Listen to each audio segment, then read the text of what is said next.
Welcome, spooky friends, to another episode of the Scary-ish podcast. Woo! Did you forget our podcast name again? I'm Robin Grace, and this is Adam Diaz. Hello. And welcome to Spooptober. Is it Spooptober? Yeah. For those of you who don't know, actually, I'm going to let Robin explain it because I'm one of those people. What does spoop mean? I don't know. It's just like spooky and what? But like adorable spooky. How does like funny spooky? How does adding a P? How does making it sound like poop? Because it's not really poop? like scary. It's like spoopy. It sounds like spooky poop to me. Is what it sounds You're like. a spooky poop. I'm fine with that. I have tons of spooky poops lately. I've been kind of sick, so getting over it. Very happy about that. But yeah, we're having a normal episode like we always do normally, and we're having fun topics this week. So what are you doing this week? Okay, so I chose to do the Dullahan. I don't know what that is, so I'll be excited you'll to learn today. Right? Yeah. And in honor of Spooptober or whatever we're talking about, I forget what we're calling it already. I've been saving a lot of topics because I come up with topics. I'm like, hey, should I do this week? And Ramen goes, no, save it for Halloween. So, yeah, because Halloween's basically a full month, I'm doing the Amityville horror, and I'm super fucking excited. But we're going to start out the episode like we always do with homegrown horrors, which are experiences that you guys have had. Email storytime@scarish.com. You can also go to facebook.com/scarishpodcast. Message us there. While you're there, like the show. We appreciate it. You can also join the Facebook group, which is the Scarish Storytime something or other. Nope, fuck that up. Spooky Friends. Scarish Spooky Friends group. Yeah. You can post your story there for some instant feedback. You can also just have fun and just hang out and chill. You can join the Discord as well. If you can't find the link for that, go to scarish.com. On the right-hand side, you can find a link to Discord. It's basically just a chat app. I don't know what else to describe it as for those of you who never used it. It's very fun, though, because we can make a bunch of different channels. So we have a channel for spooky memes, non-spooky memes, book recommendations, movie recommendations, homegrown horrors, just general chat where people talk about stuff that bothers them, or just fun stuff. So those are all the ways that you guys can find us. You can also tweet at us at ScarishPod if you'd like to send us a story that's 280 characters or shorter. But we're going to jump right into homegrown horrors for this week, and I think Robin is going to go first. So I'll go first. This one goes, hey, Robin and Adam. Hello. Should we say, I don't know, I kind of want to say like, hey, when people say hey, or hello. Hi. I say hey very like animated, but people tell me like, I don't like the way that you're mocking like the flamboyant voice. It's like, I'm not mocking it. I just like it. Oh. I'm doing it, so. Okay. Hi. Okay. My friend showed me your podcast What's a horse's favorite food? Hey. Hi. Okay, I hate you. My friend showed me your podcast a week ago, and I can't stop listening. This was like a month ago, right? It's like 2 months ago. Oh my God, we have a 2 2-month backlog. Okay. This one is from July 27th, and it's October 1st today, the day we're recording this. Man. So we're over 2 months. So that's why we're adding more into the Storytime episodes to catch up. You two are amazing. Thank you. Thank you. It's making me think of all my experiences. When I was 16 and my family moved into this nice house, my sister's and my parents' bedrooms were upstairs and mine was downstairs in our unfinished basement. Sorry, Robin. Oh, shit. Why? Bedroom and basement just means you have a big room. They should just finish it, though. Why leave it unfinished? I mean, sometimes you finish it after you move in. That happens a lot, so. The basement always gave me this unsettling feeling. After we moved in, I would have... Because it's a foundation, unsettling? That's a really good joke. I don't know if you intended that, but I fucking love it. After we moved in, I would have this recurring dream where I was crawling through what seemed like woods. I came to the edge where it clears out into a field of ice. Standing further away was a black figure. It wasn't moving or talking. In the dream, I couldn't speak. It was completely silent. When I was looking at this black figure, all I felt was fear like I've never felt before. Next thing I know, the figure was running towards me, and when it got close enough, that's when I would always wake up. This dream went on for about a year. I fucking hate recurring dreams, dude. It's so bad. I It's still have one. stressful because it's like you are in it and then you know like, oh God, I'm in this again. I still have one that I don't remember a lot of the details of, but when I dream it while I'm in the dream, I'm like, fuck, not this again. And then I forget that I'm dreaming. And like all I know is it takes place in the house I grew up, and there's some sort of horrible evil presence that's following me through the rooms, and I can't find like anyone I care about. It's horrible. So continue with your dream. Now, like I said before, my room was in the basement and my TV was on the side of my bed. Next to my TV was a little bench. When my TV was off, you could see the whole basement in the reflection. Fuck. I hate It's because it's like a wide angle lens, because TVs like, have like that convex like front to them. At least they used to. Okay. Concave means it goes in because it's inside like a cave. Yeah. Stalactite hangs from the ceiling. Stalagmite comes from the ground. I know that one because an M looks like something sticking up from the ground, and a T looks like something hanging from the ceiling. Didn't I tell you that? No, I told you that. No. Yep. No. Anything sent by ship is called cargo. Anything sent by car is called shipment. I could go on, but I'm not going to. Let's get back to this email. A foul pole is actually fair. I hate you.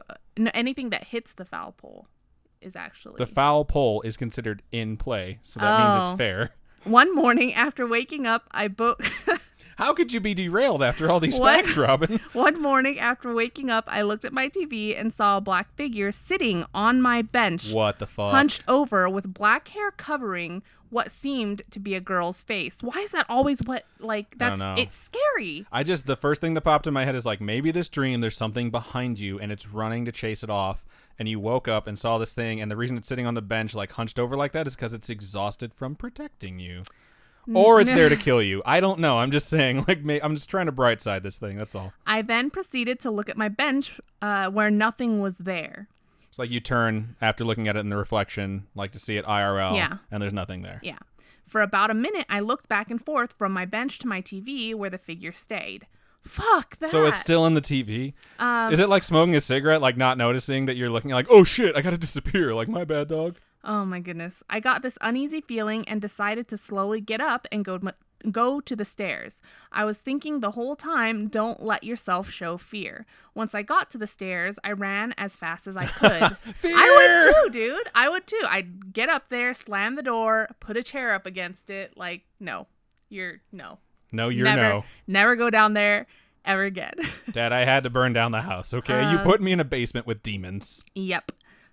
I closed the door and didn't go back down until later that night. Why would you ever go down anyway? Like, just it's leave their it. room. They have to sleep. It's their room now.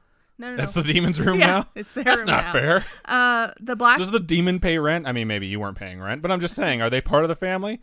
Maybe they were. Plot twist, record scratch. Oh my goodness. I've had way too much fucking coffee. The black figure was gone, so I assumed I was just imagining it until I had the dream again that night.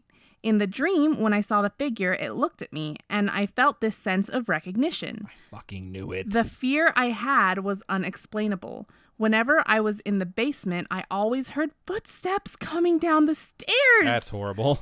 Oh my goodness. No, why would you? Oh, I'm so glad you read this one, not the other one. It didn't happen all the time, but it went on until we moved out, which was the next day, preferably, right? I would think so, but probably not. Later on, I found out the neighborhood I was living in was built on a Native American burial ground. They always are, aren't they? Well, I mean, the whole country's built on a Native American burial ground. Let's be fucking real about it. Up. It's fucked up, but it's true. There's a horrible history to this country. Yeah. So if anyone's ever wondering, like, why is so much shit haunted? Maybe that's the reason. All the horrible things that have happened here and the atrocities of the past. I have so many creepy stories from that house I can share some other time. Please share with us. Send it. It might not be for another 2 months, but still, we'd love to hear it. This one has always stuck with me. Thank you for listening to my story. Keep doing what you're doing. I'll keep listening. Much love, Courtney. Thank you, Courtney. Thank you so much, Courtney. And I can totally see why that one's the one that stuck with you, because that is some terrifying shit. Dude, no, like, I'm sorry, but I'm good with staying out of basements. I've only ever had something appear to me in a reflection and then turn and it was gone. And then when I look back to the reflection, it was no longer there. This is a true story. I've thought about this story a lot while we were doing the show. Oh, yeah? And I've never brought it up. So I was in like 5th or 6th grade and I was doing my math homework on the kitchen table in the house I grew up in. And I got this horrible feeling like someone was staring at me. So like I looked around and I couldn't see anything. And the way our house was designed, I'm not going to give you the full layout, but I was sitting at the kitchen table, and to the right of me was a glass door that led to the backyard, and to the left of me was the garage door and the basement door, which were side by side. Okay. So I looked outside thinking maybe something was standing on like the patio looking in, and I didn't see anything. But in the reflection, I saw a dude crouched down, like he was like kneeling down. I shouldn't say kneeling, like he was crouching like a catcher crouches, with his forearms on his knees, staring at me.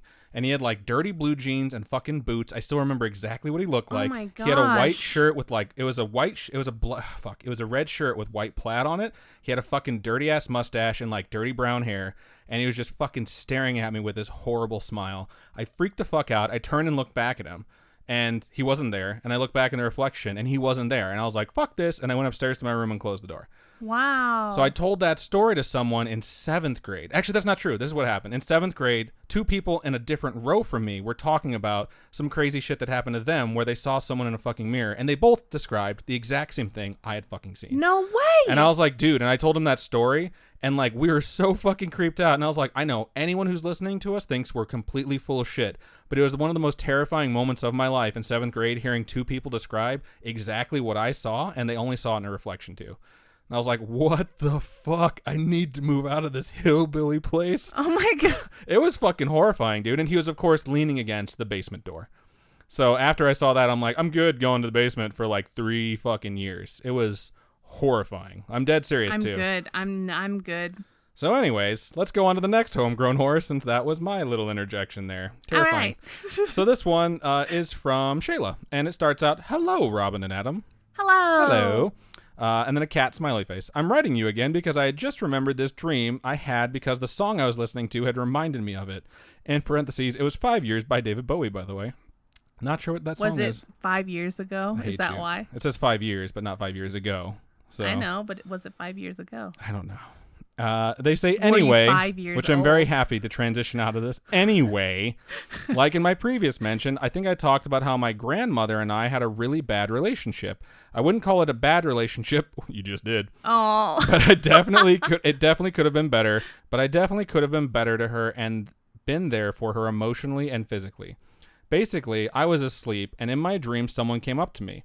I felt like I was in this black room laying on my bed with my teddy bear, Lav, laying beside me.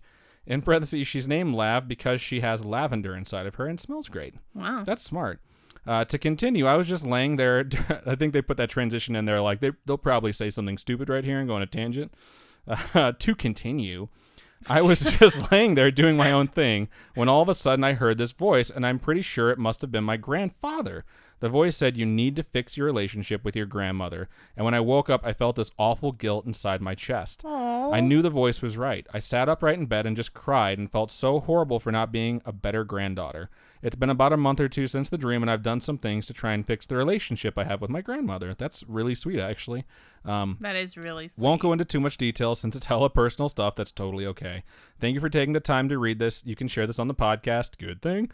I also just want to say thanks for all the amazing content. I love the homegrown horror section of each pod, and it's amazing. Keep up the good work. Aw, thank you. Thank you. So We nice. appreciate that. Honestly, like, you can thank us, and we do appreciate that, but when you're thanking us for the homegrown horror section, those thanks really go out to all the listeners who emailed it's us. all like, of you guys. thank that you are guys for us sending stuff. in your stories. So yeah, thank you, Shayla, for sharing that with us. We really appreciate it. And if you guys have anything that you thought of while you're listening to this, email storytime@scarish.com or facebook.com/scarishpodcast. You can message us there, all the same stuff, at scarishpod. You can join the Discord, scarish.com. That's the fun stuff. Okay. So let's move into the topic. So, Robin, you're doing something that I can't remember already. It starts with a D. That's not the Dybbuk box. That's all I know. No, yeah. I am doing the Dullahan, and it's... It sounds like a dance. Like, I'm doing the It's Dullahan. such a catchy name, right? It really is It's a really catchy name, even though you couldn't remember what it was. I know I've heard of it before, but I don't remember what it is. If any of you guys are anime fans, I'm sure you've heard of the Dullahan because it's in an anime called Durarara. Oh my god. Celty is the Dullahan in it, and she's Wait, it's called probably Do Blah Blah Blah? Dullahan. Oh, the anime Yeah. is called Durarara. I was close. But Celty is the Dullahan in it, and she has to probably be the hottest Dullahan of all time. Okay.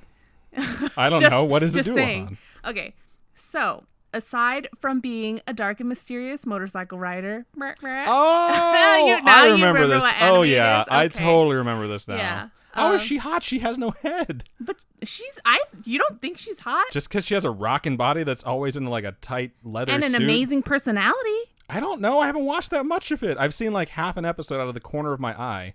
And I'm She's pretty sure it wasn't in awesome. English, so I had no idea what she was saying and which one was her. Oh, yeah. Well, she's awesome. She's cool. Okay. I love her character. Anyway.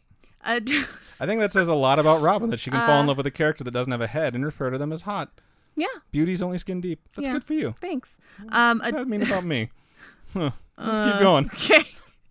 So a Dullahan is a being or a fairy creature from Irish legend and folklore. And they're not like the cute fairies like Tinkerbell and all her friends, but it's like a supernatural spirit.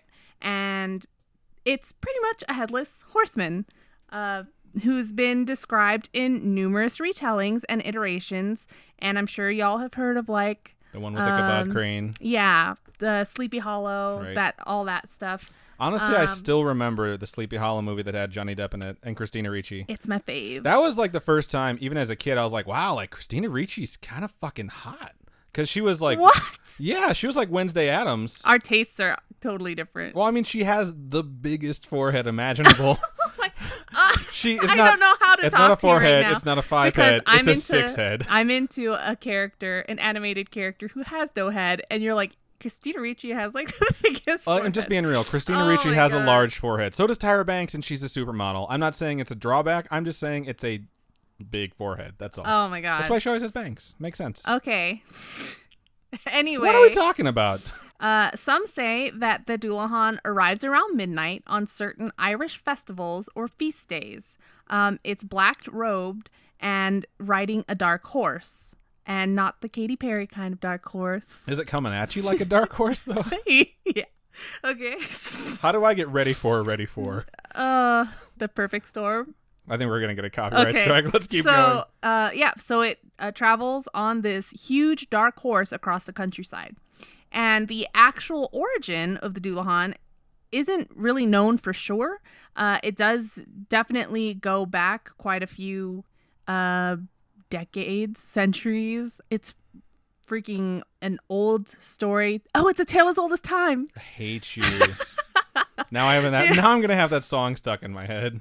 Okay. So anyway, dude, sometimes these puns just come to me and I'm just, it's not even punny. I was going to say that's not a pun. It's just like these. It's a word association game, really. Yeah. But when I do it, you're like, you're talking too much. It's my life. Okay. So. That's true. I will give you that. Anyway, from the things that I've read, it's like an embodiment of an ancient Celtic god worshipped by a king named Tiggermas. Tighermas. I know all my pronunciations of all these Irish names and terms are going to be really bad. We're looking at you, Sam. Like, give us some hints. I'm so sorry on how bad we did. But this person, Tiggermas, whatever his name is, who ruled Ireland around 1500 years ago. He was all about that human sacrifice to the heathen gods, apparently. Quote unquote heathen gods. Anyway. Tale as old as time. True as it can be. So we're gonna get so okay. It's okay. Disney's not known for copyright lawsuits or anything like that. Supposedly, the Celtic god demanded human sacrifices each year, favoring decapitation as the method of sacrifice. That makes sense. There are ancient texts, quote unquote ancient texts. I don't know. Haven't read these texts. But they say that some people gave up their firstborn in order to have a rich harvest the next year. As a secondborn, I gotta say, shout out to whoever it was that decided that the firstborn was the one that must be sacrificed, because I'm secondborn too. I know. I watched Paranormal Activity 2 and I realized they were coming after the firstborn. I was like, whew, way less scared now. You never watched Prince of Egypt? Nope. Never did. Where they wipe out all the firstborn? Yeah. Yeah. I think that's way scarier than Paranormal Activity. Okay, well, I've never seen it, so fudge ya. I'd also like to point out... Oh my gosh, you've never seen Prince of Egypt? I literally just told you that. Yes.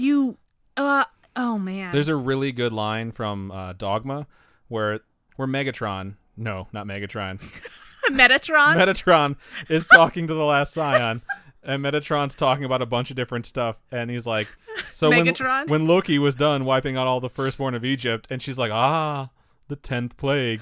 He's like, tell someone you're the Metatron, and they stare at you blankly. Mention something out of a Charlton Heston movie, and all of a sudden everyone's a theology scholar. That's hilarious. Anyway. I also said Mewvie, in case you didn't notice. I know I wasn't I saw your eyes light up though. Like, ooh, I can't wait to make fun of him, and then you let it go. Yeah. That was nice of you. So... their children's heads were smashed on a worshipping stone. What the fuck, dude? Nice way to cut back in. Yeah. The worship of this fertility god, Cromdub, CROM, DUBH. Crom-dub. Crom-dub. That sounds like music that's going to come out in like a music genre that's going to come out in like 5 years. That I'll also hate. Crom-dub. Like dubstep. You don't listen to Crom-dub, bruh? Okay, anyway, the worship of this fertility god continued into the 6th century. Then the Christian missionaries arrived from Scotland and were like, shut that shit down. That's probably a good decision there to like, maybe we shouldn't smash kids' heads on a sacrificing stone. It's said that once the sacrifices stopped coming, the god became the Dullahan, the embodiment of death itself. Wow. The headless horseman goes nowhere without its head under its arm or held in its hand. And it's said that the head is pale and rotting with a hideous grin from ear to ear. It's gross. Its eyes are small and dark, the whole head glowing like a lamp to lead the way. So it's followed by a bunch of moths. Oh, it's so topical right now. No one's going to get that in like 2 months. No, I know. In 2 months, they're going to be like, why is that funny? It's like the memes. Just Google moth meme. So many memes. I love the Aladdin one where it's like, give me the lamp. I laughed my ass off when I saw that one. Okay, anyway, probably the whole glowing of the head is probably where the idea to draw the headless horseman with a jack-o'-lantern came from. Because the head glows and it's a disembodied head. Right. And the jack-o'-lanterns just wind up looking like faces. Yeah. Makes sense. It's said that by holding their head up, it can see across the countryside, even in the dead of night. Wow. Because what it needs to do is see the house of the dying person it needs to get to, no matter where they are, no matter where the house is, whatever. They are able to find that person. And those who see the Dullahan pass them as they ride through the night, get blood thrown in their faces. What an asshole. How rude is that? Or blinds them with the whip. That's worse. Yeah. I'll take the blood. Yeah. So it's pretty merciful, I think. Blood in the face. Yeah, that sounds super merciful. Could be worse. I mean, just put a little club soda on it. I hate you so much. But bad news bears, you're probably going to be the next to die now. Probably. Yeah. Like legitimately, are you supposed to be like cursed to be the next one to die? Yeah, it's said that you're probably going to be the next to die if you get blood. That fucking sucks. Yeah. Okay, so the Dullahan has no ability to speak really, other than only being able to shout the name of the person whose death it heralds. That sucks. Yeah. What if you have the same name as someone else? Does he shout your last name? Or are you just both pointing at each other, crossing your fingers? That'd be freaking hilarious. Oh my gosh. Any of our artist listeners, please draw this comic. It'd be if we can get that in fan art form, that would be great. Oh my goodness. I literally was about to put my hands behind us. Like, we need fan art for the wall. It's okay. If you want to cheat to the camera that's not there, that's fine, because it's a good habit to have. It's a better habit to have than never looking at the camera when we're actually recording live. Yeah. So we would love some fan art for our wall behind us. I think it'd be great.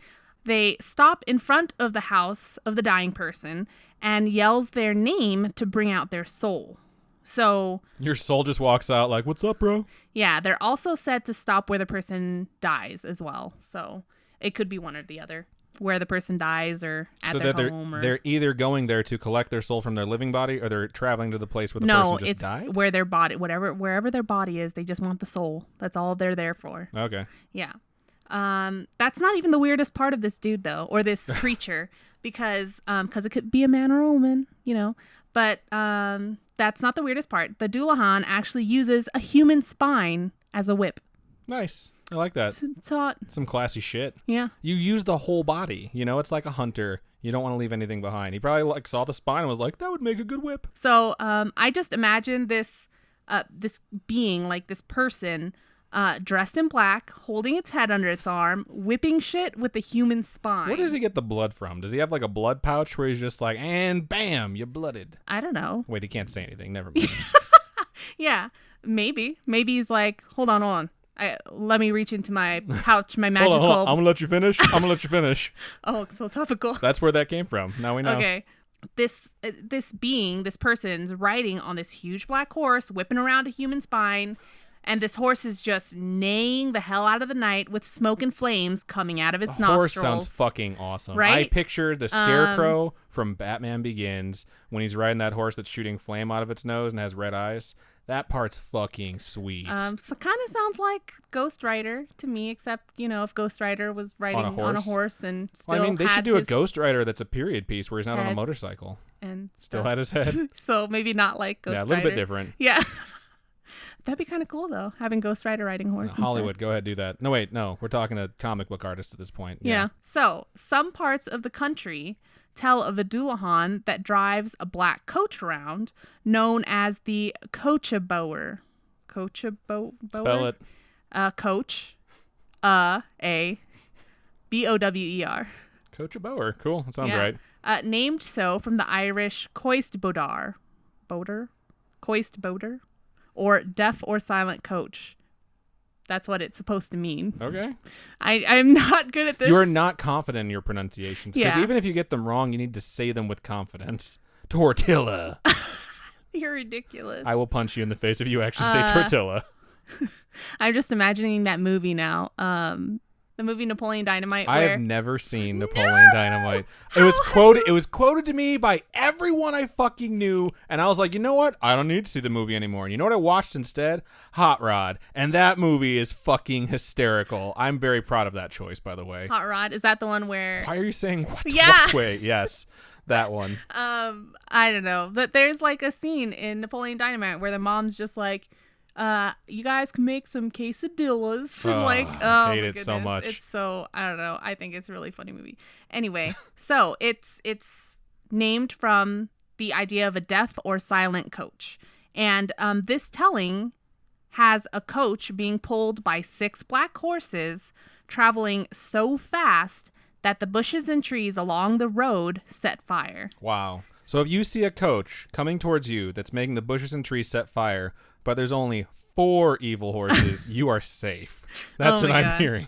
The coach itself is adorned with morbid objects like candles in skulls as lights, wheel spokes made of bones, and the wagon's covering being made of human skin. Wow, that's fucking gross. So ew.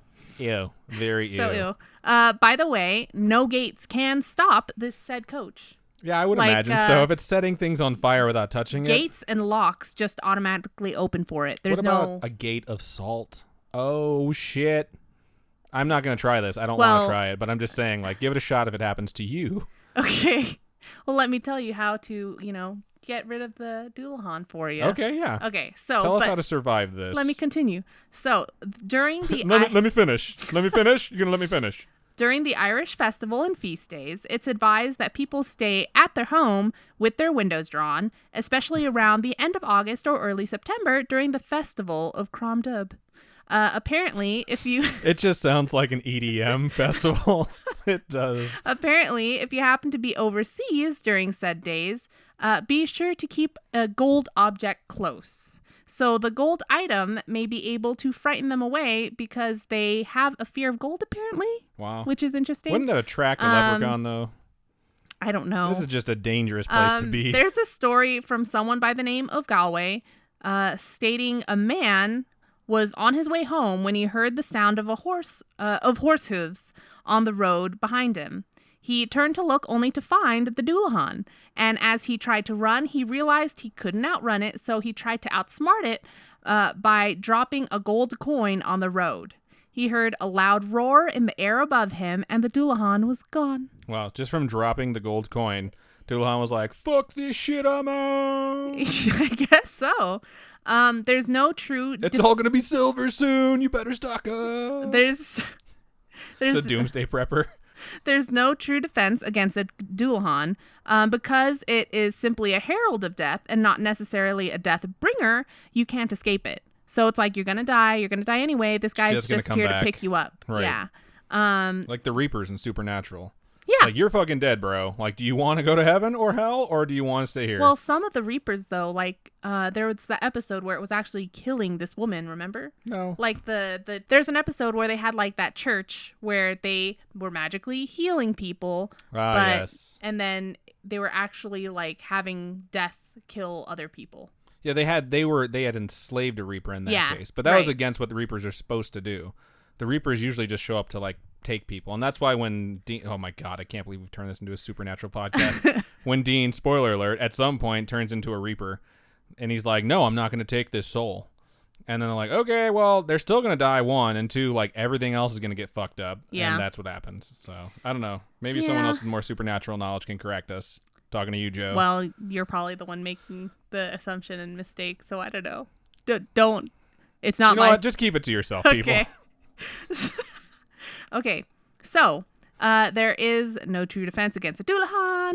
Some stories even say that the Dullahan is accompanied by a banshee and that they ride together to herald someone's death, which I think is badass. I think it's super romantic. Aww. Or they're just best buds. Yeah, I think they're best buds. One's like, you're gonna die, and the other one's like, oh, hey, bruh. The other one's just yelling a name, and the other one's like, you're gonna die. So there's a Dutch version of the Dullahan that has a different origin.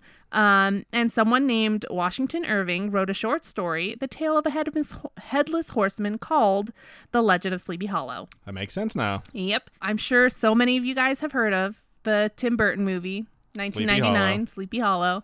Johnny Depp, Christina Ricci. Would watch that movie on repeat, BT Dubs. It's really good, actually. I love that movie. I quite like that. I like the movie because he's super skeptic at the beginning, and then at some point he's like, oh, fuck, that's a real headless horseman. What are we going to do? I know a lot of people hate that movie. Really? Yeah, a lot of people do actually hate that movie. I don't talk to enough people about that movie, so I don't know if people hate that movie. Let us know on the Scarish Facebook group whether or not you're... Honestly, if you're listening to this podcast, you're probably going to be pro Sleepy Hollow, but in case you don't like the movie, just go ahead and post on Facebook so we can all yell at you and tell you that you're wrong for having an opinion different than ours. We're not going to say that at all. You're allowed to have your opinions about this movie. I guess. Anyway... Irving's version was about a Hessian soldier that waited by graveyards to claim the heads of unsuspecting travelers with his large sword. And this man would ride around on a black horse, some stories stating that even the horse was headless. Mostly, though, it had a large head and breathed fire. And in Irving's story, the Dullahan couldn't cross water, but that doesn't coincide with, like, the actual legend. So really? Yeah. And that's when What's-Her-Face shows up and takes Frodo, and she, like, summons the river to protect him. What? Yeah, Liv Tyler. That's her name. That's the elf's name. You're so... It's a Lord of the Rings reference. Arwen? Sure. Liv Tyler's her name, though. No, yeah, I know that, but the elf's name is I'm pretty sure they Arwen. retconned that. They got J.R.R. Tolkien to go back and rewrite the books to just name her Liv Tyler. Oh, you're ridiculous. Okay, anyway, that is the story of the Dullahan. That was really good, actually. I interrupted a lot, but I enjoyed it. Yeah. I usually enjoy things that I interrupt, so... Oh, really? Yeah. Because you're interested? Because I'm a jerk, I think, really. But yeah, because I'm interested. And I'm usually hyped up on coffee when we record. I just really like that anime. It's really good. I hate you so much right now. I'm like that one meme where it's like, I don't mean to interrupt you. I just get really excited and decide I need to talk. Shout out to my coworkers help me pick this topic. Boop, boop. Wow. It's a two-tapper on the chest right there. So I guess I'll go ahead and start out now. So this is my topic. And this week, to kick off Spooptober or whatever we're calling it, I wanted to visit one of the topics. Amazing. One of the topics I've been trying to do for around 30 episodes. And Robin always says, save it for Halloween. So why is my voice like that? I don't know. It's just how it sounds to me. So I'm just kidding. Don't get mad. The fact that you have to say, just kidding, don't get mad. Before anyone says, Adam, shouldn't this really be called Haunted Hollywood 3 because this is based off of a movie? I'd like to say, no. Poltergeist and The Omen were fictional movies where creepy shit happened on set. Okay. The Amityville Horror, while a movie and a book as well, is an actual event that took place, kind of, that movies were later based off of. So, suck it. And without further ado, I present to you the thing I've already told you twice, the Amityville Horror. So, Woo! It was all bullshit, the end. Oh, So, nice. yeah, Okay. we're Thanks done. for We're wrapping it coming. up. JK, LOL, got you. But seriously, JK, LOL. it actually says that too on my script. Oh, you're so ridiculous. But seriously, like what we're about to get into is a mixture of factual events and subjective interpretation based off of like this paranormal activity that the story has in it. So this might get a little bit true crimey in spots while spooky in others. So just stay tuned and we're going to get through all of it. Cool. And so for those of you who are unfamiliar, you're probably asking the question, what is the Amityville Horror? Because we have a lot of international listeners. Yeah. And a lot of these things to me, I'm like, of course everyone knows that it was a movie. But some people are like, I don't know what the fuck you're talking about. What's corn? So if that can happen, then they can say that about Amityville Horror. So to put it simply. Oh my God. I'm just like reeling at how much corn has taken over. Yeah, it took over one of our live episodes, and honestly, we got money sent to us in order to buy corn, which we did. And we totally had corn. It was delicious. Yeah, it was so good. Thank you for the money. So getting back to it, The Amityville Horror is the name of an actual book that was written about events that took place to two separate families in the same home. And these events are documented and have inspired books, movies, remakes, Ryan Reynolds to grow that sexy-ass beard he grows, and other shit. Did he grow a beard in that movie? Yeah, and he looks so good. Oh, man, I don't remember him having a beard. He does. Is it, like, kind of scruffy, or is it, like, beard? It's scruffy. Like, He grows his beard, like, sometimes he has, like, this full beard that looks really good, that every time I see him, like, I feel like they must have, like, patched it in, because they do that to celebrities sometimes to make their beards look perfect. No, they don't. Just an FYI, one of my friends, I don't remember who told me this. They were a hairstylist or some makeup expert, but they told me that to make beards look fuller, they put in mascara. So it's like really dark on screen. And like it screen tests really well and it covers like the patchy spots. And okay, this is way too much movie shit. I'll save it for a different podcast. But anyways, he grows a beard. It looks good. So the events that are going to take place here take place on the South Shore of Long Island, New York. And this is at a home with the address of 112 Ocean Avenue. It's still there. FYI, most recent searches don't do it. On Ocean Avenue. I hate you. Where I used to sit and talk with you. Most recent searches show that its address is actually 108 and not 112, so who knows? Pretty sure 108's the new address. Maybe a house burned down or something, and they're like, gotta renumber them now.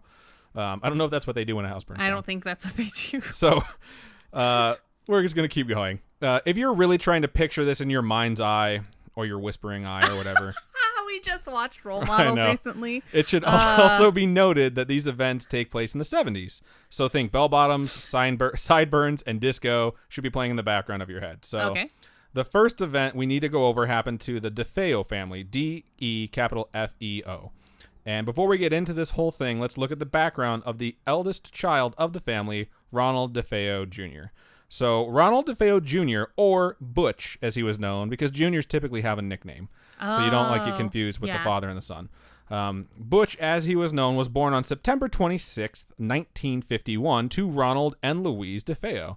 And obviously, as in the case with... What an unfortunate birthday. Why? December 26th? September 26th. Oh, I thought you said December 26th. No, I didn't. And even then, why would that be an unfortunate birthday? It's the day after Christmas. You know everyone's going to shove presents in your face like, here's your birthday and Christmas present. Sorry, you only get one. So, I don't know. Some people will actually be like, here's your Christmas and here's your birthday stuff. So, anyways, as is the case with most namesakes, he was the oldest of the litter, which included 5 children, including himself. So, Ronald Sr. was not exactly the best of dads. And I didn't find anything about any molestering going on, but it is reported that he had a temper and would get into frequent fights with his wife and even his children.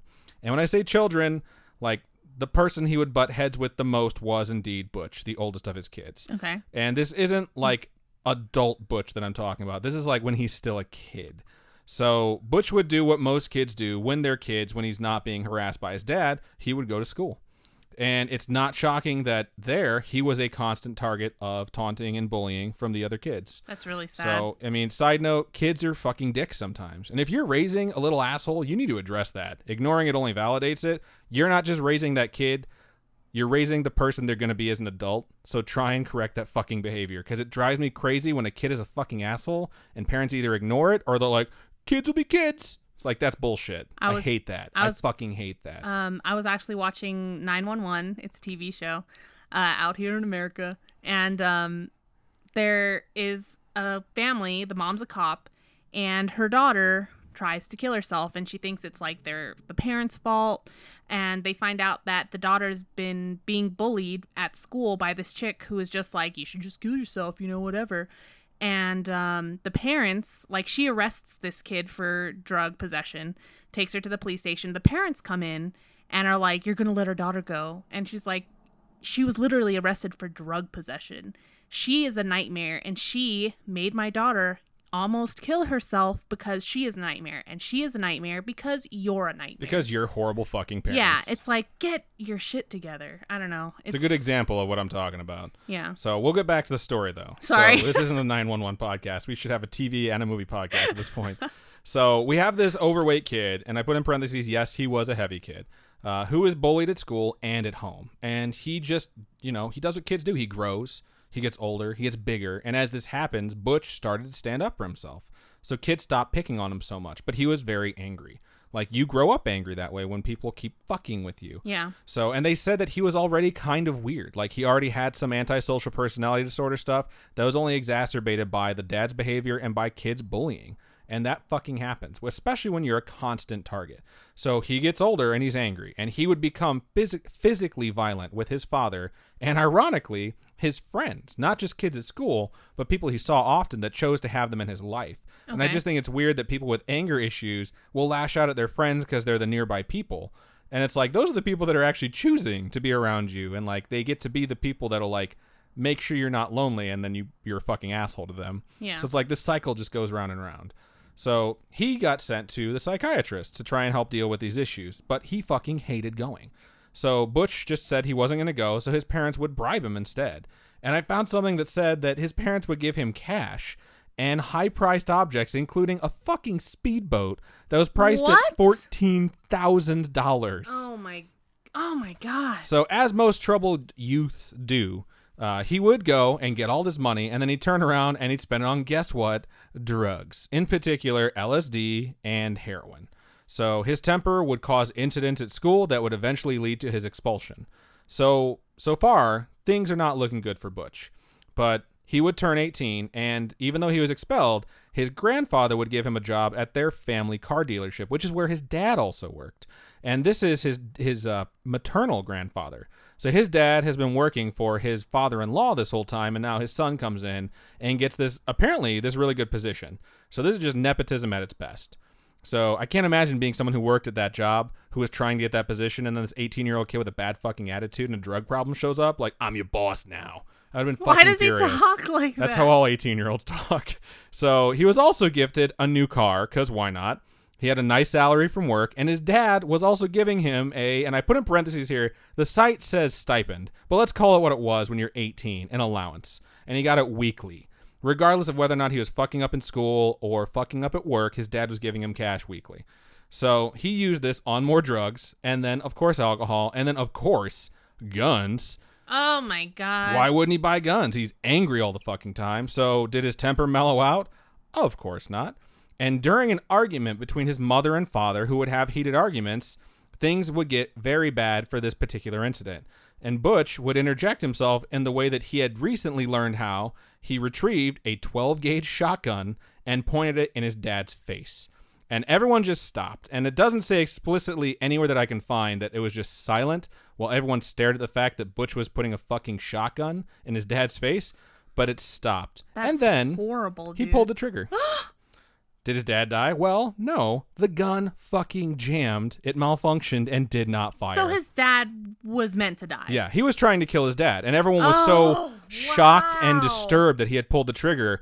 The argument ended. Everyone went their separate ways like, what the fuck? I can't believe that just happened. But it's like they just went back like, oh, let's just all ignore the fact that Butch just tried to kill dad. And they did. He went back to work. They all went back to work the next day like, okay, whatever. Why did they call the cops? They were just like, well, they were fighting. They probably didn't want to have like a domestic violence thing. And on top of that, they probably wouldn't have done anything. Like, yes, it is attempted murder, but they didn't report it. Nothing happened with it. So clearly Butch has some serious fucking issues that aren't getting resolved by therapy and $14,000 speedboats. So let's fast forward now a little bit because this does not go on very long. Oh, okay. And we're in 1974 now. So despite being handed money and jobs and cars, Butch started to think, man, I deserve more. And he was thinking, I'm overworked, I'm underpaid, I fucking hate my job. So and I think everyone has that feeling now and again. And in most cases, you're right. You probably are overworked and underpaid, especially not when if someone's giving you money. No, not in this case. But like if you're working in America, you're most likely overworked and underpaid because that's just how things are because it fucking sucks. So he gets this feeling, and he does what everyone does when they feel that way. He started to plot a way to steal money from the car dealership he worked at. Of course. He's like, I don't make enough. I'm just going to steal it. So around this time, Butch was told he was going to be trusted to make a deposit to the bank. I've worked retail. I've been handed a bag full of cash and told, like, go drop this off at the bank. I've thought about making a run for Mexico and then thought about how far, like, $5,000 would get me. Not very far. But still, he was being told, we're going to give you this money. Go deposit at the bank. And how much money would he be moving?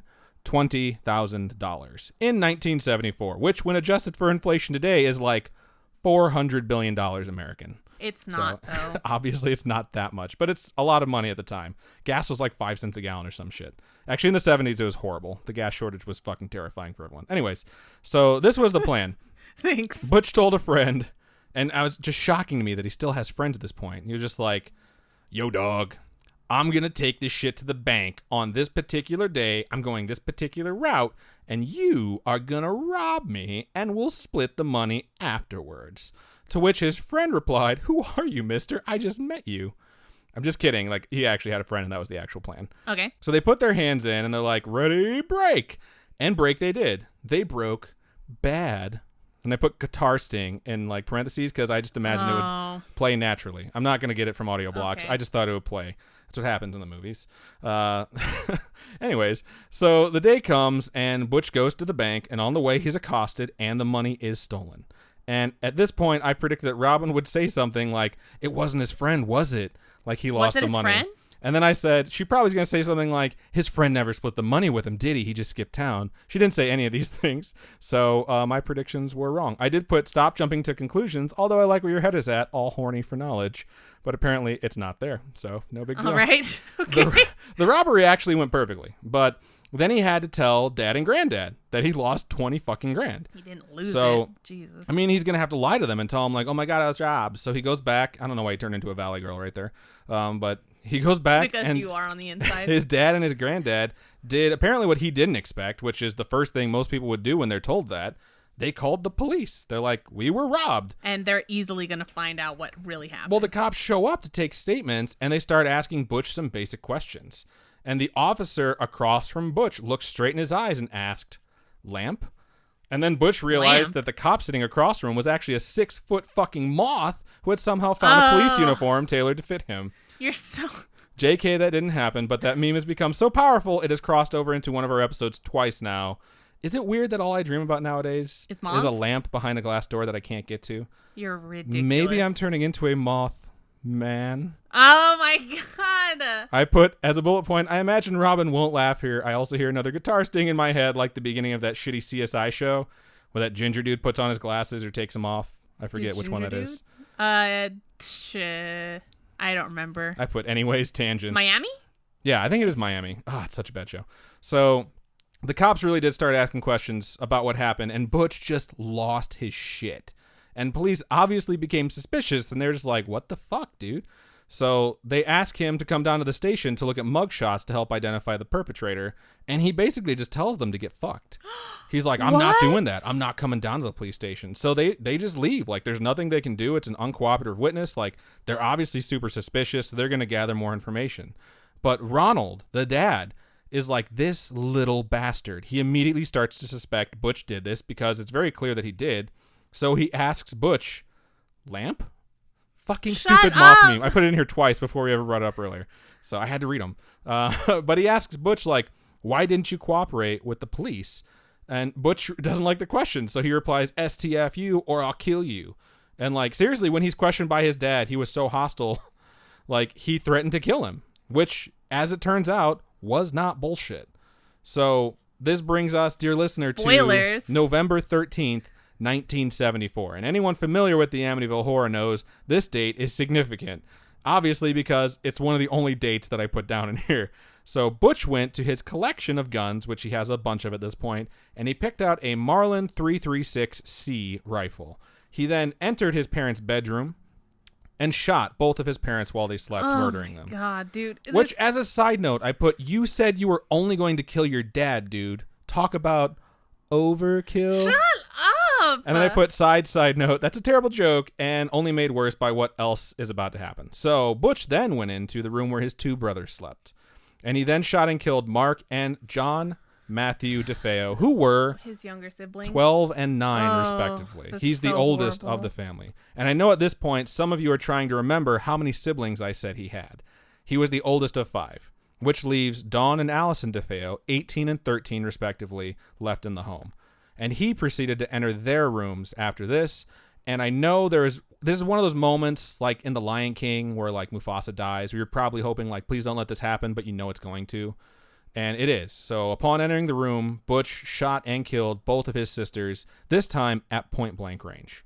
So one of the most bizarre and terrifying things about this entire incident, and this is something that people will talk about when you hear about this case, woke up. is that he did not silence. Like, the police did an investigation and determined that Butch had not used any sort of method or apparatus to silence his weapon. These shots, not shotgun, but these shots just rang out. And his siblings never tried to run. Well, and then the neighbors didn't hear anything? They all just laid in their beds. Like, the neighbors probably called the cops, but who the fuck knows, dude? Like, they all laid in their beds, probably terrified, not knowing that they were just waiting there to die. Because they probably heard that and thought, like, something crazy is happening, just stay in the room. Just stay in the room and maybe we'll be okay. And another bizarre fact, and this one's really fucking creepy. So, after the murders took place, it was determined that he didn't move any of the bodies. He left them right where they were shot, okay? All members of the DeFeo family were shot laying face down, sleeping on their stomachs. And, like, maybe sleeping on their tummies was like a family thing. Because everyone talks about how you sleep a different way, but what are the odds? 4 kids, a dad, and a mom were all sleeping face down on their stomachs. So maybe he told them to roll on their stomachs before he shot them. He shot his mom and dad twice each, and then each brother and sister he only shot once. And they were all shot laying face down on their stomach. And no one got up to run away.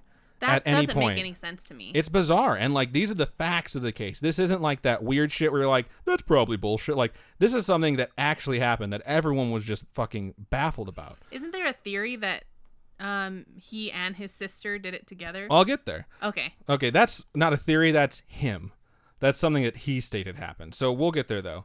He then showered and got ready and went to fucking work. This dude who hates work goes to work at 6 a.m. thinking that wouldn't look suspicious. And when someone eventually asked him, like, hey, where's your dad? He was like, I don't know. Let me call home. So he fucking calls home, and weird, like, no one's picking up. They're all fucking dead. You know that.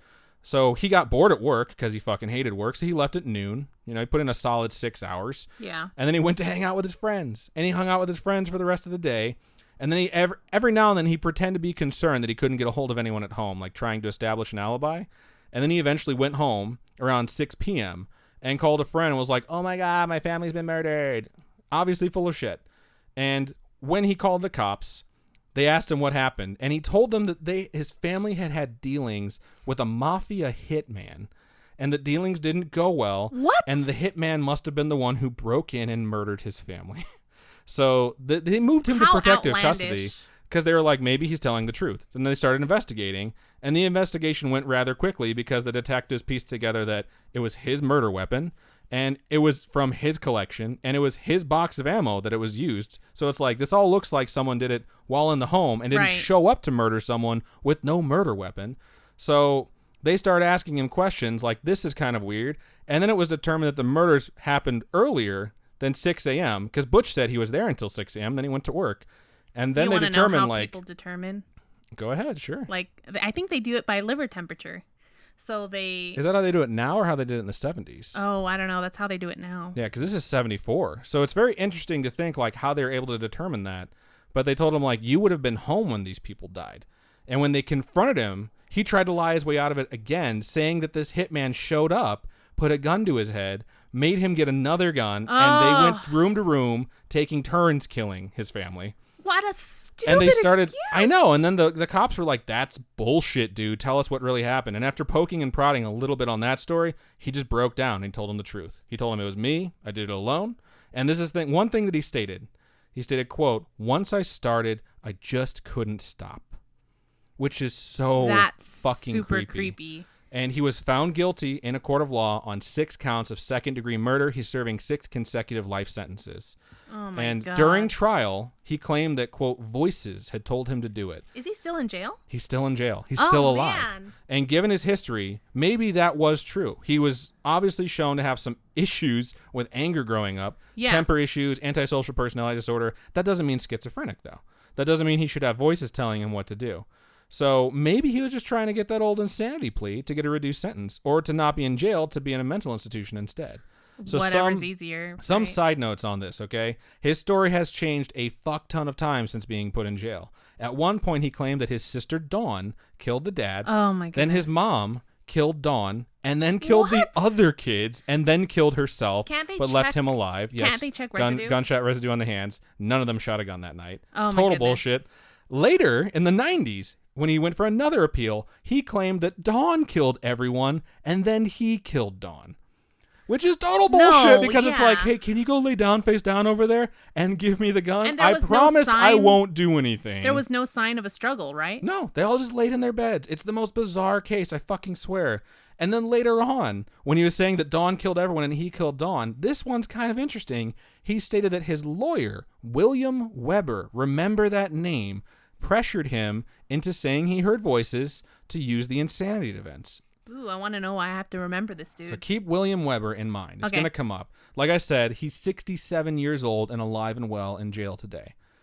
He's alive. Okay. It's fucking bizarre. Doesn't deserve to be, but whatever. So this isn't some kid who was well adjusted and then one day was like, like must kill a family, like he got possessed. Like right. he had Or some was issue. he possessed? And that's the other thing I want to point out too. A lot of people don't realize this. He didn't kill himself afterwards. People talk about this case like he blew his own brains out and then he haunted the house and then what's going to happen next must be attributed to him. Okay. He lived and he left and he was in fucking jail. So before we get to what happened with the second family, I would like to note that there is some skepticism surrounding the validity of these events. And anytime there's a paranormal event, that's going to happen. So just take these things at face value as what I'm about to tell you is described by the people who experienced it and were made popular through a book and later film and other media representations Multiple of the Amityville films, horror. yeah. Lots, yeah. So that said, let's talk about the Lutz family, which is the family you would see if you watch the movies. So I want to make puns coming up. Okay, go. Okay, I'm glad you're excited for this. So the Lutz family consisted of George and Kathy Lutz and their 3 children, Daniel, Christopher, and Missy. As a side note, I checked IMDb for these names and then thought, this is probably not accurate. Because this movie came out pretty soon after these events happened. Really? Because the book came out pretty soon Okay. after these events happened. And lo and behold, the name of the kids are all different. The real names of the children are Daniel, Christopher, and Missy. So you're welcome. If you watch the movie, those aren't the real names. Thank you. And that's kind of an invasion of privacy, but they're all older than me, so that means they're in their fucking 30s at the very least.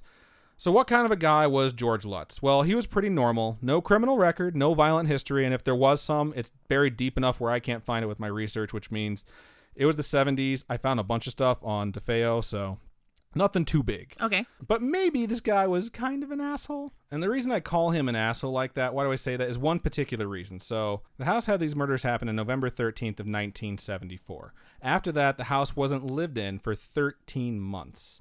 Wow. The Lutz family would move in 13 months later. They bought the home.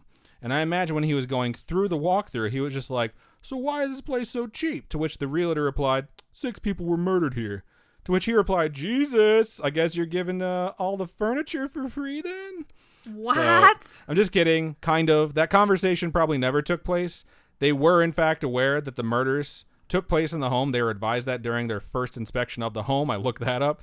And then they had to make the decision whether or not they were still going to buy the home. And they're like, fuck it. And they bought it. And they moved in.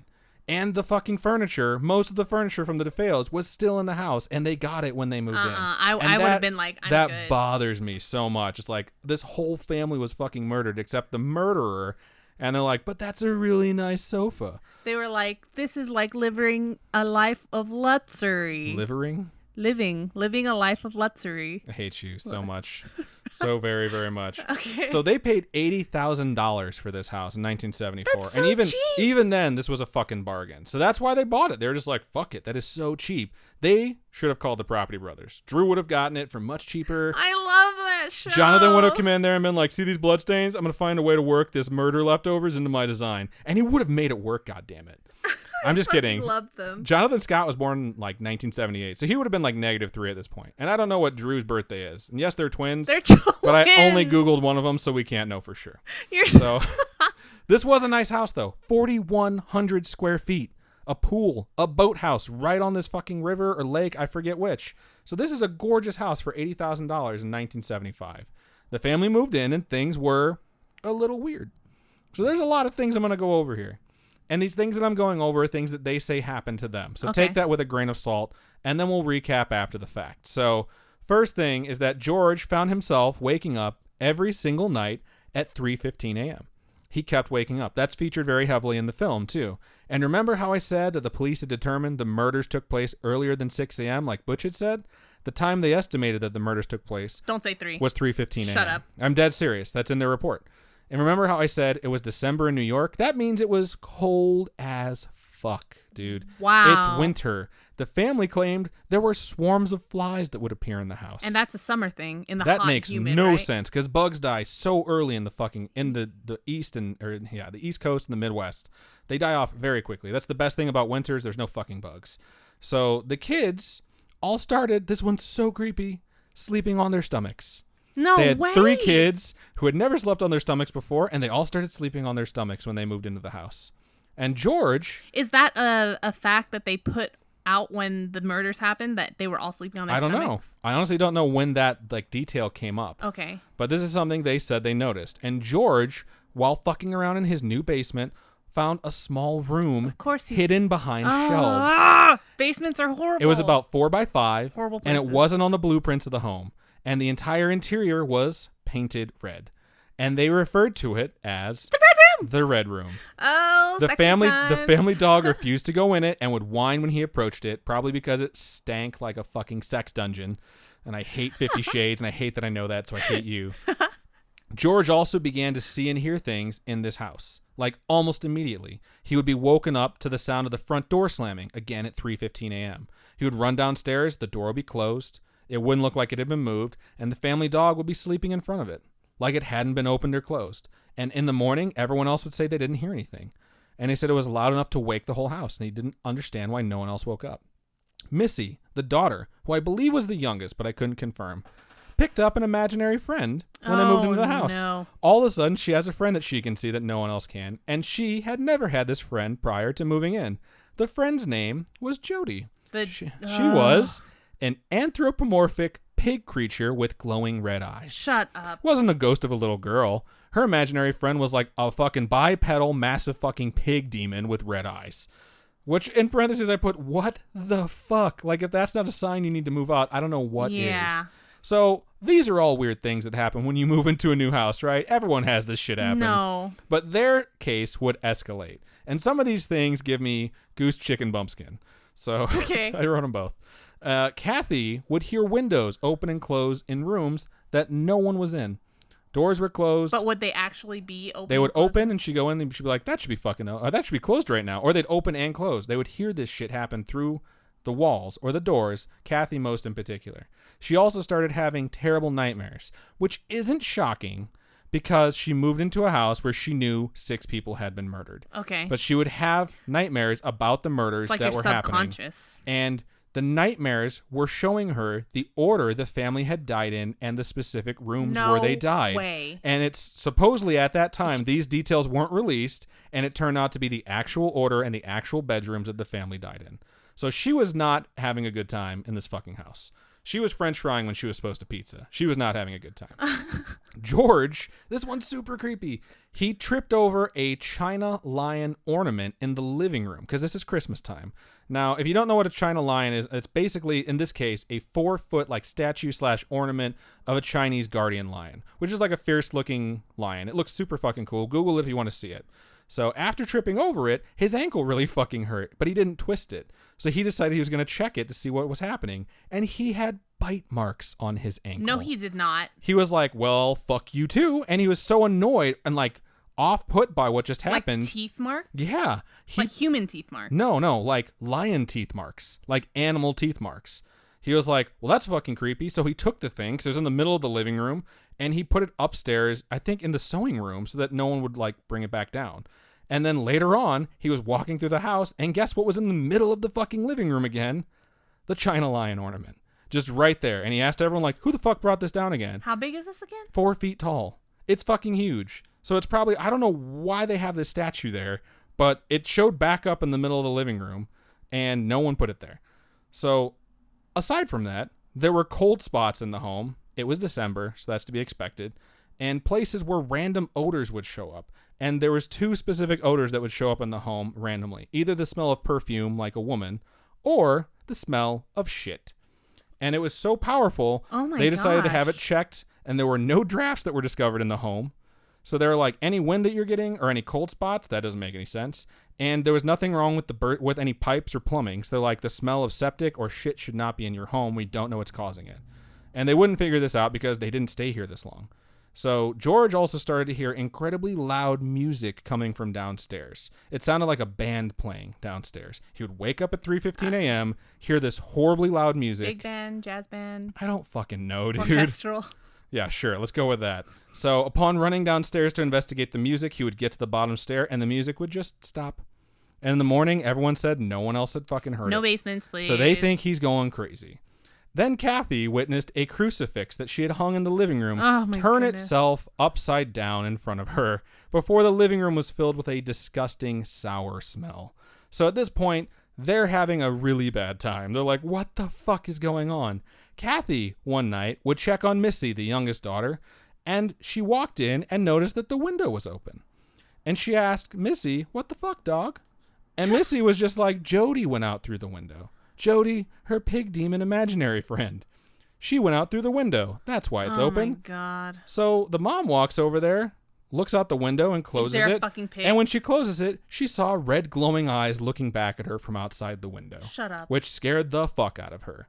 Later on, oh my God, they were having a nice night by the fireplace they had in this place. And George and Kathy would go over and tend to the hearth to get the fire stoked. Right. While doing so, and this happens, like a log will break and embers will kick up. Did and they when ever that find happens, a hearthstone? I hate you so much. This is just so terrible. When that happened, through the embers, both George and Kathy claimed they saw the image of a demon with half of his head blown off.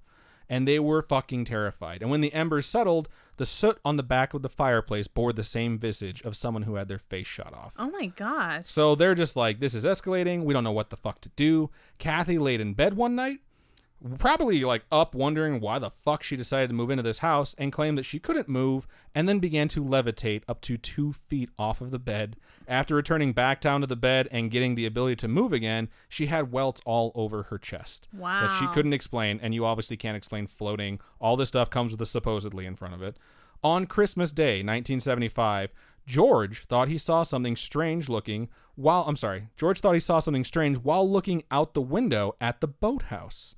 So he went outside to investigate the fucking boathouse, where he discovered nothing. He was like, damn it. I was like looking intensely, like, what is he find? I'm losing my mind. So he turned back around, he locked up the boathouse, started walking back to the house, and he looked up, and in Missy's bedroom window, he saw Missy looking out down at him. Directly behind her, towering over her, was a large pig-like creature with glowing red eyes. No, there wasn't. He ran inside, terrified, burst into Missy's room, and she was sound asleep in her bed. No way. So at this point, he's just like, there's a fucking demon in this house.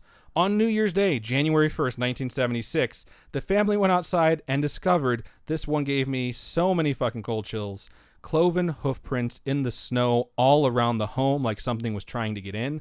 Similar to that of a pig, only much, much larger. 7 days later, the Lutzes would have the house blessed. There's some debate on whether or not this happened. The priest that supposedly came and blessed it said once that he never went and blessed the house, and another time that he did go and bless the house and corroborated the entire story that I'm about to tell you. During the blessing, while saying the Lord's Prayer with George claimed that he heard a chorus of voices yelling, "Will you stop?" Wow. There's an alternate version that a lot of people talk about where they all heard a voice yell, "Get out." Originally, George said he heard it, and the other people said no one else did. Later on in the movie and the book, everyone I believe, says they heard it. In that telling of it, they hear "Get out" yelled, and all of them hear it. And since then, it's like the guy who supposedly blessed the house can't remember whether or not he heard it. But he says, I never heard that, and then he says, I did. So that just adds to skepticism. So they had another blessing in mid-January. So within 2 weeks, they have 2 blessings because things are not fucking getting better. And they have never disclosed the events that took place during the second blessing. They just said they were too frightening to share, which maybe is we couldn't make more shit up. But maybe it's something that actually happened where they're we don't want to tell you what happened. Maybe it was some demons that they were confronted with from their past, not literal demons, but figurative. So all that's known is they moved out that night. The night/morning, they packed up 3 changes of clothes each for everyone in the family and noped the fuck out. Okay. And they never went back. 28 days is how long this family spent in this home. They packed their shit and they fucking left. So when we say why would you stay? Why wouldn't you just leave? These people married in April or May of the same year they moved in there. They both had homes of their own. Kathy had the 3 kids. So George is the stepdad of these 3 kids. They decide they're both going to sell their homes and move into a home together to start fresh. They put all their money into this house. That's why they're like $80,000 for 4,000 square feet. Let's fucking do it. And even though they don't have a lot of money, they abandon this house 28 days later. They're like, fuck this. We are done. Don't you dare. Sounds like they're pretty unlucky. Oh, that was worse than what I thought was going to happen. So they fucking just left. And their story would trickle out at first here and there before getting out completely. In about a month, like, local people would start asking them for their question or for their story, and then that eventually got to the media and everything like that. And it just leaked out. And contrary to popular belief, they didn't sit down and write this book with Jay Anson. Jay Anson was introduced to the Lutzes through a mutual acquaintance when all this shit started getting out. And they had talked about documenting their experience, but they didn't want to meet with him. They wound up recording on tape. Tapes are these things that you used to record, kids. But they would record their events. They said there's like 60 hours of shit they talked about that had happened, and they just mailed them to him. And Anson turned those into the book, The Amityville Horror, A True Story. So in the movie, isn't it like the dad gets super angry and... The dad basically becomes possessed, with whatever possessed the other guy to kill his family, and he tries to kill his family in the same way. In the movie. Spoilers. So, fuck. Anyways, that doesn't exactly happen here. There's nothing I've seen to say that happened. But what they do say is whatever happened that night when they left, like, they won't tell anyone, which is why that's all been open to interpretation for, like, the movie or whatever. Wow. Okay. So anything that you've heard aside from that supposedly never came from them. So it's just fucking bizarre to me that they just left 28 days later. So during the time after all this happened, they realized when the story got more and more popular that people were going to throw some money their way, which happens a lot, which is why a lot of people think they probably just made all this shit up. But like I said, that's skeptical for me whether or not they all like gave up their life savings to move in together and then decided after 28 days like they left all their stuff. They left all their shit. Let's move out and let's just make up a bunch of shit. So did anyone ever pick up their stuff? I think eventually they got their stuff picked up because they sold the home like a year and a half later. It was on the market forever and it sold way under the asking price. They got fucked on it. They lost a lot of money on this shit. But during the time that the money was going to come their way, they realized they needed to work with a lawyer. And that lawyer that they decided to work with... Oh my gosh, was it the same lawyer? Was none other than William Weber. Oh, what a piece of the defense attorney for trash. DeFeo. And they would have a falling out later over, you guessed it, money. Oh, and Weber man. would later claim that he and the Lutzes came up with the story of their haunting, and it's 100% bullshit. And he's quoted as saying that they came up with it over, quote, many bottles of wine one night. The Lutzes claimed that he was full of shit. So here's the one thing on this that I want to point out. Some of the details of this haunting and what happened came out in February 1976, before the Lutzes had met with DeFeo's lawyer, with Weber. So the fact that Weber tries to claim that they all came up with it together is bullshit. It's 100% bullshit for anyone who's looked at the timeline. And this is the other thing. Maybe he came up with some of the sensational details when they were making the tapes to send over to be turned into a book. Yeah. But in actuality, the claim that Weber was making when he said that he made this stuff up with them wasn't true. And the reason he said it, the reason he said this was all a hoax, it was him trying to create a narrative that would show he was 1/3 responsible for the story. I made it up with those two. We made it up together. Everything we sent that guy was from him, her, and me, meaning he has 33% liability for this story that would eventually be turned into a bunch of fucking movies. Meaning that he's entitled to 1/3 of the revenue. He would get 33% of whatever royalties. So basically he's like, this is a work of fiction that I helped create. It's like he made this up so that he could be attached to the money of it. And it really is annoying to me when people see that and they're like, well, this is obviously bullshit because one of the people that made it up said it was bullshit. He didn't live there. He wasn't one of the people that actually talked about the haunting until later along the line. And the Lutz guy basically came out and said after the fact that most of what's in the book is true. Nearly all of what's in the book is true. Like, it's creative nonfiction. Like, a lot of stuff did happen. We talked about all of it. And maybe some of the details are exaggerated, which honestly I think is the case with a bunch of stuff. And there have been a lot of lawsuits about the Amityville Horror. The Lutzes would eventually sue Weber, and among other things, they would sue him over the fact that he was trying to take all his money. What a klutz. I hate you so much. And basically they sued over the retelling of the story and the use of their names for profit when they weren't going to get any money. I'm waiting. What's up? Putz is a better word. I What a hate you putz. so much.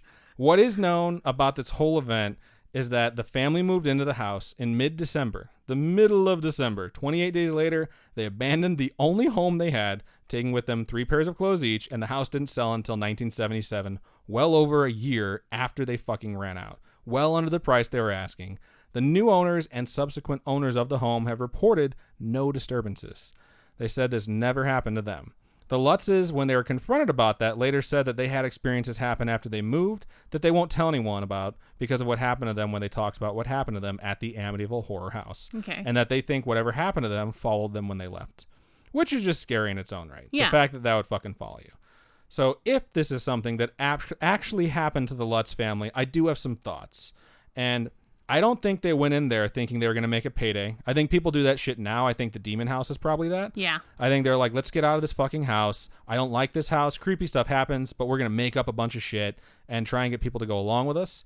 I really, after seeing that demon house thing, I was just like, that documentary, I'm like, this is bullshit. I hate all of this. I'm so mad. So I don't think these people were like that. I don't think they went in there trying to make a payday. I think they lost lots of money in this process, and that's why they jumped at the idea of turning it into a fucking book to make some money off of it. They did. And as newlyweds, it's not ideal to start your marriage with no home and no fucking money. But that said, I do think something happened while they were there.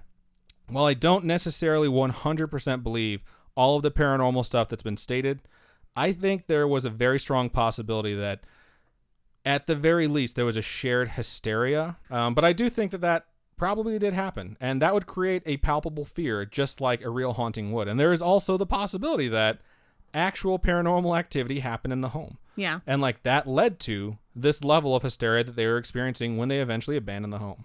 And honestly, like I do think if something did happen in this home, that the reason it didn't recur is because the home was left empty for so long after that.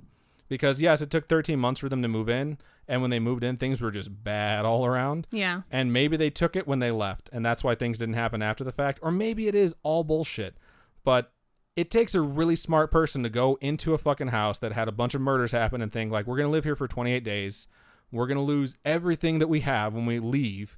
We're going to have no fucking money, and we're going to hope this ghost story takes off. And maybe they did that, and maybe they were right, and I'm talking about it right now, 40 years later. Yeah.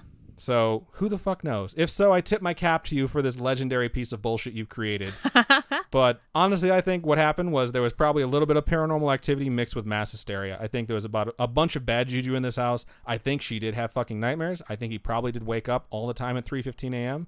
Because once your body clock sets you to wake up in the middle of the night, you're always it constantly doing it. fucking happens. And I think all those coincidences created this palpable sense of fear. And then when your daughter comes to you and says, I have a new imaginary friend named Jody who's a fucking pig demon, that just makes things a little bit creepier. I'm sure she didn't say Jody's a pig demon. No, she described her as a giant pig with glowing red eyes that can talk and walk. It's like, we're fucking moving. I'm burning this house to the ground. I don't know. I don't think that's Peppa Pig, bro. I think that's much, much more evil than Peppa Pig. So who knows what really happened here? I honestly think this is one of those things that has a little bit more truth to it than most people give it credit for. But, I mean, watch the movie. Now you know the facts. Movies. I mean, there's been a bunch of fucking Amityville movies. I do like the Ryan Reynolds one. I do too. But not Josh Brolin, his dad, James Brolin, the original, I think is my favorite. Oh, okay. It's really, really good. So it's really fucking creepy. I think this went back up on the market for like $1.1 million in 2010. I think it sold for like $800,000. So you can still live in this house. It's fucking huge, and it's worth a lot of money still. So if you want to live in the Amityville home and you're in the area, just wait for it to go on sale again. And it's probably going to be a fuck ton more. What's the movie where the dad comes home and like breaks all the light bulbs in the house? I don't know, but it's not this one. I know which one you're talking about. Is it The Conjuring? I think it's The Haunting in Connecticut. Oh, yeah. Haunting in Connecticut. That one's really good, too. Who's left all these lights on? It's like, well, the ghost turned them on, and he's a drunk. So he's like, I'm going to shatter all these light bulbs like an idiot. What a douchebag. And then Haunting in Connecticut happens. Stupid asshole. It's a really good movie. It's all right. It's not bad. Yeah. It has an ending that I was hoping wouldn't happen. I was like, please don't make this a Deus Ex Machina. And then it does. It's like, everything's okay. And this also happened. I won't spoil it for you. I almost did. Okay. But it's just too much. Go watch it. It's on Netflix. It ain't bad. So that is the story of the Amityville Horror. So I hope you enjoyed it. Should we recommend a movie, like a horror movie to watch every week? I'm going to go with the Amityville Horror, the original, the one from, I think, 1978. Okay. With James Brolin. It's very good. It's very creepy. So it'll just leave you wondering.